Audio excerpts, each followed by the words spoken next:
விடுதலை part 2 trailer வந்துச்சு sir. அதில் முக்கியமான ஒரு டைலாக் வந்து பேசியிருக்கு. அதுதான் இப்போ லைட்டாக ட்ரெண்டிங் ஆகிட்டு இருக்குது.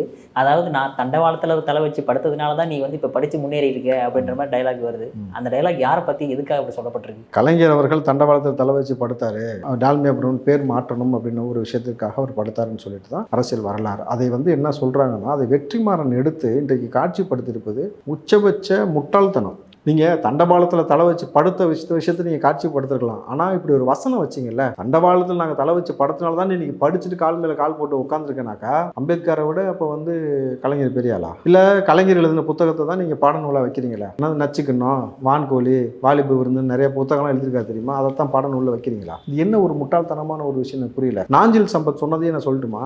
இவன் தண்டவாளத்தில் தலை வச்சு படுத்தேன்னு சொல்கிறான். இவன் படுத்தது 2வது பிளாட்ஃபார்ம், ட்ரெயின் வந்து 4வது பிளாட்ஃபார்ம்னு சொல்லி அவர் பேசியிருப்பாரு. நீங்கள் இந்த நாஞ்சில் சம்பத் கேட்டிங்கனாக்கா ரொம்ப பொருத்தமாக இருக்கும். கடந்த காலத்தில் இப்படி சொன்னீங்க, இப்படி ஒரு விஷயம் நடந்திருக்குன்ட்டு. கலைஞர் வந்த பிறகு தான் தமிழ்நாட்டில் மக்கள் படிக்கவே ஆரம்பித்தாங்க. கலைஞருக்கு முன்னாடி வந்து யாருக்குமே கல்வி அறிவே இல்லை அப்படின்ற மாதிரியான ஒரு விஷயத்தை புகுத்துற மாதிரி இருக்குது. ஏன் இந்த விஷயத்தை வெற்றிமாறன் வந்து இந்த இடத்துல பதிவு பண்ணான்றது ஒரு பெரிய கேள்விக்குறி. ஏன்னா வெற்றிமாறன் அவர்கள், நீங்கள் அவருடைய சிந்தனை கருத்தியல் ரீதியாக அவர் எடுத்த படம் எல்லாமே பார்த்தீங்கன்னாக்கா வேறு ஒரு அரசியல் இது வரைக்கும் பேசிக்கிட்டே வந்துச்சு. இன்னைக்கு அவருக்கு என்ன அழுத்தம் கொடுக்கப்படுதுன்னு தெரியல. ஏன்னாக்கா அந்த படத்தில் வர இன்னொரு டைலாக நீங்கள் எடுத்துக்கங்களேன், அது எவ்வளோ இப்படி இன்னும் சர்ச்சையாக போயிட்டு இருக்கும் தெரியுமா? இந்த படத்தை விடுதலையை வாங்கி வெளியிடுவது யாரு? Red Jain movie. தண்டவாளத்தில் தலை வச்சு படுத்ததை வந்து அதனால தான் நீங்கள் படிச்சிங்கன்னு சொன்னது யாரை பற்றி?